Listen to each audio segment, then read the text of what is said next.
খবরদার কেউ একা একা ইফতারি করবেন না। একা ইফতারি করেন না কেন? একসাথে। আল্লাহর হাবিব সাল্লাল্লাহু আলাইহি ওয়াসাল্লাম বললেন, কেউ যদি কাউকে ইফতারি খাওয়ায়, যিনি খাওয়ালো উনি রোজা রেখে যে সওয়াব, খাওয়ানোর কারণে ওই সওয়াব। সাহাবারা বললেন, ইয়া রাসূলুল্লাহ, ইফতারি খাওয়ানোর মতো পয়সা তো আমাদের নাই। আল্লাহর হাবিব সাল্লাল্লাহু আলাইহি ওয়াসাল্লাম বললেন, ওয়ালাউ বিশারবাতি মা, যদি এক ঢোক পানি দিয়েও ইফতারি খাওয়া তবেও এই সওয়াব পাওয়া যাবে। ওয়ালাউ বিআজকাতি লাবান, এক ঢোক দুধ দিয়ে খাওয়ালো, ওয়ালাউ বিতামরা, একটা খেজুর দিয়ে ইফতারি করালো এই সওয়াব। সুবহানাল্লাহ পড়ে। দুই ভাই ইফতারি করতে বসছেন, আপনার প্লেট থেকে একটা পেঁয়াজ আপনার ভাইয়ের প্লেটে দিলেন, আপনার ভাই একটা খেজুর আপনার প্লেটে দিল, দুইজন দুইজনের ইফতারি খাওয়ানোর সওয়াব হয়ে গেছে। সুবহানাল্লাহ কইতে পারলেন না? পারবেন? পারবেন সবাই? একসাথে খাবেন না আলাদা?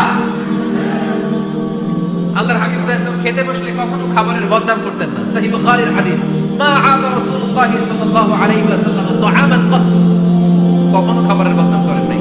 এই 63 বছরের জীবনে কখনো না, একবারও না।